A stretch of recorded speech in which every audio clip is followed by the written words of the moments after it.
Hello everyone, so this is Bassi and I welcome you all to this NEET Success Simplified channel.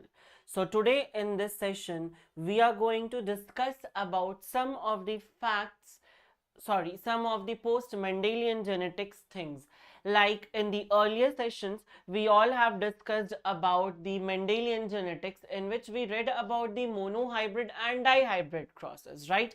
So now we have completed the Mendelian genetics. Now after Mendelian genetics, what discoveries happened, what were the things which were discovered, what were the instances, like whether it was codominance, pleiotropy, other phenomena, all of the things we are going to discuss in today's session. So I hope so that each and everyone is ready for this class. So first of all, the very first thing, I will be starting with the very basic terminologies. Number one thing we have is post Mendelian inheritance. The very first thing I have is the post Mendelian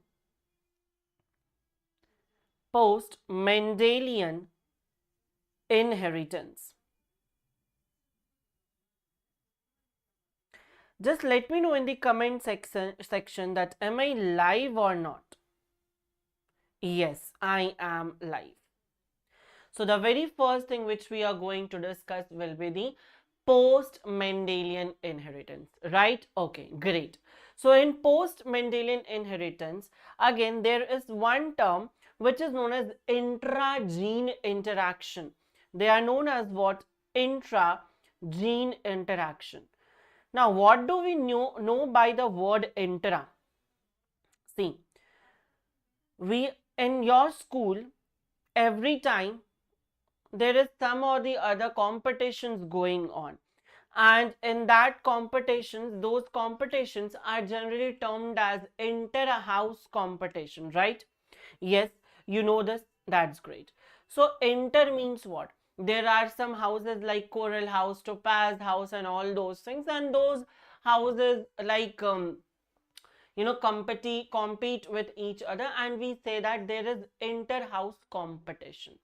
Clear? Great. Now let's suppose that there is a house, say Coral House or Topaz House or Emerald House, whatever we have. So let's suppose this is a Topaz House. Okay. Let's suppose this one is the Coral House. Clear? Now, if Topaz House or the Coral House is going to compete with each other, then we are going to say that the competition is inter-house competition. Clear? The competition is inter-house competition. And if suppose that there is a assembly going on within the Topaz House, that who is going to be the leader, so that will be known as intra-house competition. That means competition within the house is intra and competition between the house is inter, right? Clear? Again, I'll be explaining you this thing with the help of the another example. Let's suppose there are two houses in your locality. Clear? And those two houses are having competition with each other, that whose house looks big or whose house looks good. So the competition is between two houses. So we are going to say that inter-house competition. And next, suppose that you and your sibling starts competing with each other. So competition inside your own house is what it is, the intra. Clear? That's great, sir. Now, here the heading says that intra-gene interactions. That means what? The interactions within a gene. The interactions, what? The interactions within a gene. And inside the gene, what was present? Alleles were present. So can I say that alleles of same genes, alleles of same genes interacting with each other to produce a phenotype is basically the intra-gene interactions? Yes or no?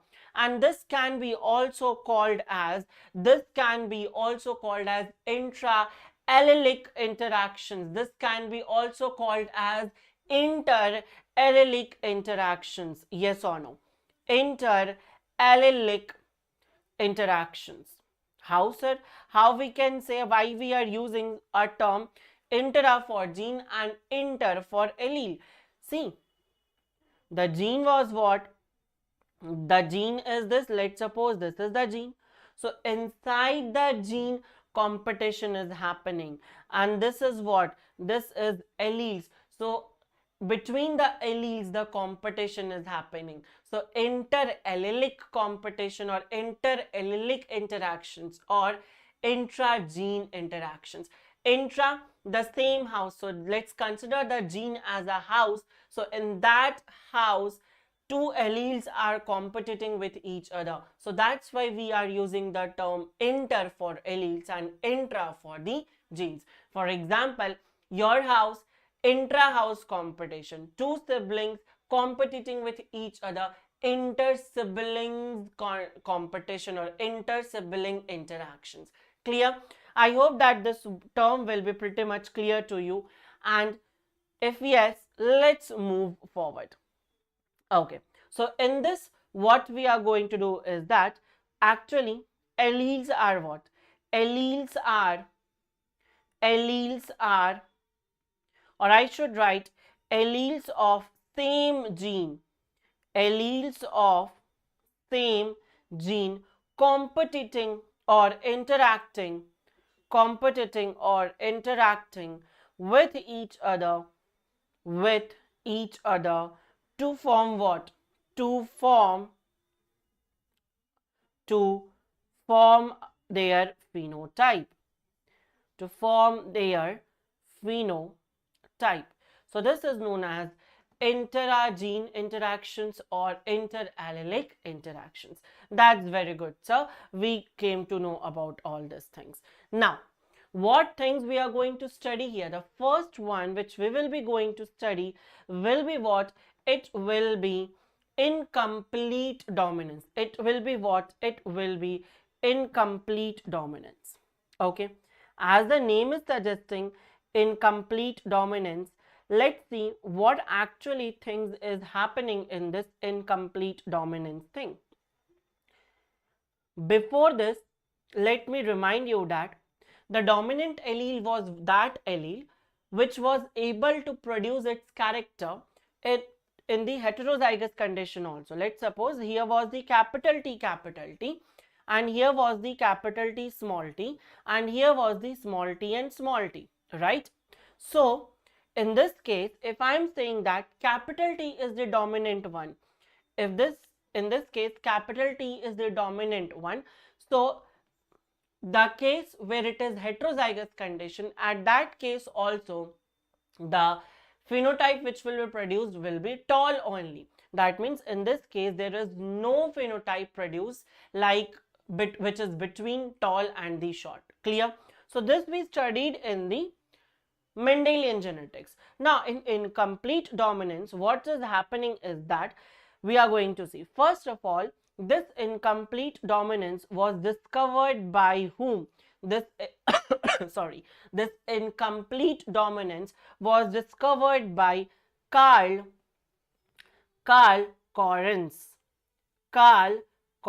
So who was the scientist to discover this incomplete dominance? Carl Correns. And which was the experimental plan for this person? We remembered the experimental plan for the Mendel was the Pisum sativum, and similarly there should be an experimental plan for this particular person also, right? So the experimental plan for this particular person is Mirabilis jalapa. It is Mirabilis jalapa. Okay, since I am writing a scientific name, so we should underline it separately. And this plant is also known as 4 o'clock plant. This plant is also known as 4 o'clock plant in common language. Clear? Done? Understood this much? Okay. Sir, what happens here then? Let's directly jump into the cross. So the flower color in Mirabilis jalapa is basically red and white, where red is the dominant and white as can be considered as the recessive. So we have taken pure parents again. So let's have the parents. Okay, let me do the cross in the next page. So we have the parents here for the Mirabilis jalapa plant. And the one parent is what? It is capital R, and this capital R represents what? It represents the red flower. It represents the red flower. Similarly, we have what? We have small r and small r. So this small r and small r represents the white flower. This small r represents the white flower. Since this is a case of incomplete dominance, so we are going to see what is going to happen now. They are going to produce the gametes. Yes, sir, definitely. So from capital R and capital R, we are going to get one type of gamete, which is capital R. And in the similar manner, small r and small r also is going to give a single type of gamete, which will be small r. Then these gametes are gonna fuse and they are going to form capital R and small r. Yes or no? These gametes are going to be fused and they are going to form capital R and small r. Clear? Now, according to the Mendel thing, sir, according to the according to the Mendel thing, this is capital R and small r should have what kind of phenotype? According to the Mendel, this capital R and small r should have what kind of phenotype? So this should have the red phenotype. Yes or no? This should have the red phenotype. But no, in reality, they are not of red type. This is of pink type. This is of pink type. The flower color is what? It's pink. So I am going to write it with the pink color only. Yeah. So the flower color is pink only. Pink only, right? So in this way, we can understand that something happened. Like there is some character of red and there is some character of white also. Right? This is what we are able to think about it. Clear? If you are someone who paints or something, so you might know that. I also don't know, maybe in red when you add white it becomes pink. If you are an artist, you better know this thing. So this is happening. We are able to figure it out that, sir, something has happened, red and white has been mixed up, and so we have got the pink flower. Okay, clear? Now let's do the selfing. Let's do the selfing. Capital R and small r is selfed with capital R and small r. Clear? Now what, sir? Now when we have done the selfing, then what we are going to get? Let's check it. So let us do the selfing with the help of the Punnett square method. Okay, we have this. Make the gametes. How many types of gametes it will be formed? So this particular thing is going to give capital R and small r. In the similar manner, the other parent is going to give you capital R and small r. Right? Is it visible? Great. Now let's move on and make the Punnett square here. So in Punnett square, how we are going to arrange the gametes? Let's take the top portion as male parent. It's not necessary. You can take it male and female, whatever you want. So for now, let's take the male parents, and for down, we'll take the female parents. So here we have this capital R. So write this capital R here. And the next gamete, we have the small r. So write this small r here. Clear? Okay. Now draw the line. Again, let's suppose this is the father. This is the mother. So again, she is producing capital R and small r. And then again make a line here. Clear? In this way, you have made the Punnett square. Now what, sir? Let's make the progeny. So this capital R and capital R is what? Is fused. So it is going to make capital R and capital R. Yes or no? Yes, sir. Next what? Next we have this capital R and this small r. So if they are fused, what we are going to get? Capital R and small r. Similarly, we have this small r and capital R. So again, small r and capital R is fused. So we are getting what? We are getting small capital R and small r. And this way, small r and small r is fused. So we are going to get small r and small r. Clear to everyone? That's very good. So, okay.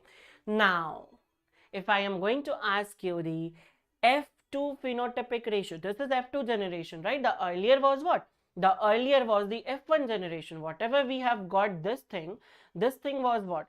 This thing was the F1 generation. Yes or no? Obviously, see, this thing was what? This thing was F1 generation. Now what? Now this thing is the F2 generation. Whatever we have got here is basically what? The F2 generation. Clear? Great, sir. Now, in F2 generation, if I'm asking about the phenotypic ratio, so what kind of phenotypic ratio you will get? What kind of phenotypic ratio you are going to get? Let me check. So, here if you can see that we have what? We have one white plant. We have what? We have one white plant. So let's write here that how many white plants do we have? We have one white plant. Great. Now what? Now we have two. Now we have two pink plants. They are not, sorry, I have said one white plant. Actually, this is one red plant. So we have one red plant, right? And after this, these two are what? These two are the plant which is what? Which is heterozygous in nature, but they are not showing the complete character of the dominant allele. Rather, they are showing something new phenotype, which is what? Which is which is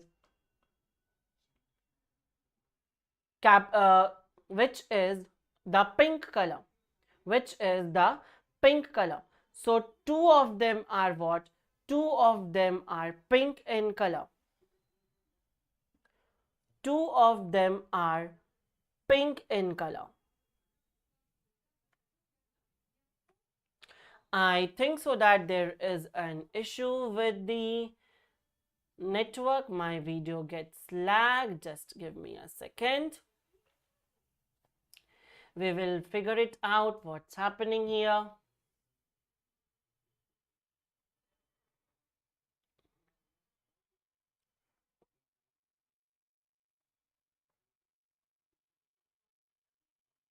Okay, just a second, I'll check if everything is fine or not. Let me know in the comment section if you are able to hear me clearly, or do you have any kinds of lag or something?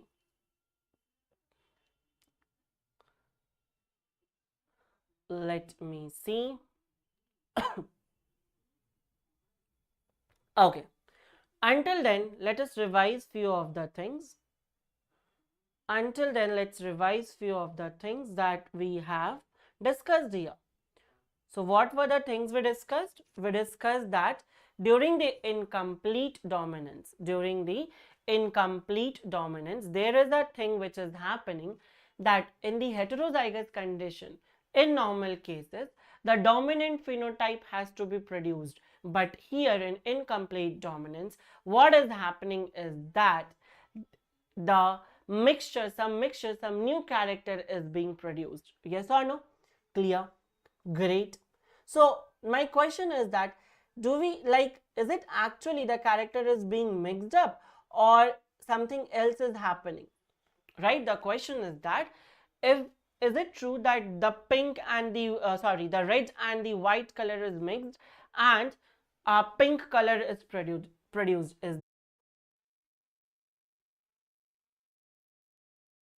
Yes, everyone, I think so that I am live again and you will be able to see me very soon.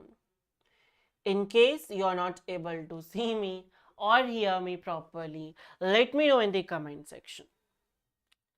Everything is back to normal? Yes, everything is back to normal. Okay, so we were discussing what? We were discussing about the incomplete dominance thing. In incomplete dominance, we had this parent which was red and we have this parent which was white. Okay, now they produce the gametes, capital R and capital R. Since it is homozygous, so it is going to give only and only one type of gamete, which is capital R.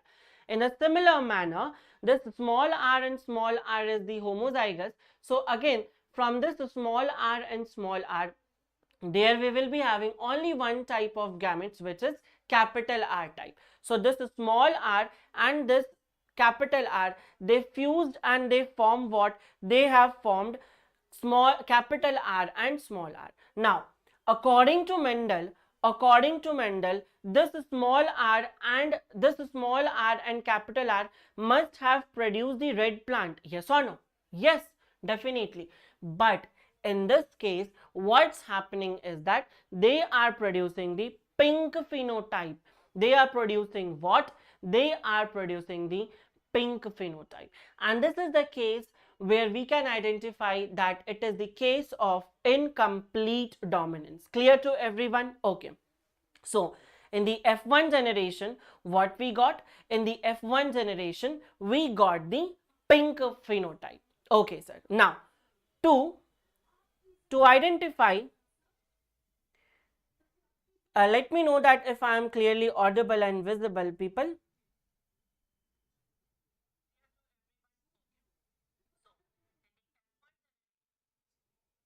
Great. Now, to understand more about this phenomena, Mendel performed in his experiment, he performed F2 generation, right? So, similarly, this person, which was named as Karl Cornens, also performed other generation, other crosses, like he did what? He did the selfing. He did what? He did selfing. Okay. So, selfing is basically what? Selfing is basically the just give me a second. I think so there is some issues with my stream and I'm so sorry for that. Great. Now everything is normal. Everything is normal now. Okay. Let's focus on everyone. Come on. Okay. So we got F1 generation. Yes or no? After this F1 generation, we wanted to see how the things will go in F2 generation. So to form the F2 generation, what we have done is that we have done the selfing. What does this selfing means? Selfing means that the self-pollination or the cross between the siblings of the F1 generation, right? Okay. So here we have performed this selfing. Clear? So we have what? We have this capital R and small r, and we have this capital R and small r. Both the parents are having capital R and small r.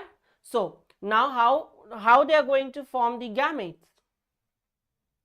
How they are going to form the gametes?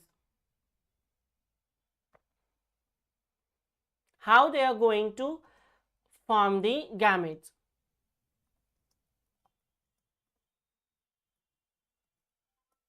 Just a second, I think so we are having a little technical issue.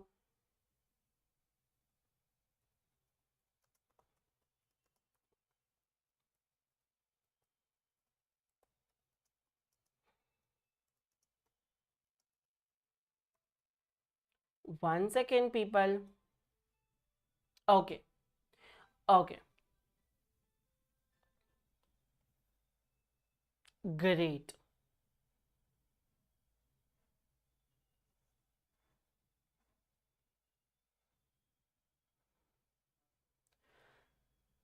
Great. I think so now it's everything is fine. Everything is fine. Yes. So we have completed the F1 generation. Okay. We have saw that in F1 generation we had this pink phenotype. Clear? Now let's move on to the F2 generation. And in F2 generation, what it is happening, we are doing the cross between the siblings of the F1 generation. Clear? Now when we did this, we got to know that we have what? We have two types of gametes. One is the capital R and the small r, and the other one is the capital R and the small r, right? So here also what we are doing is that we are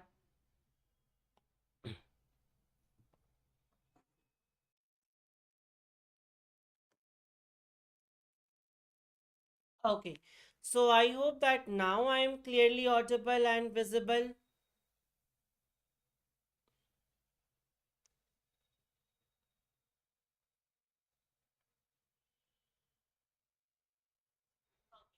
I hope that now I am clearly audible and visible. Great. Okay. If everything is fine, let us carry on with this particular session.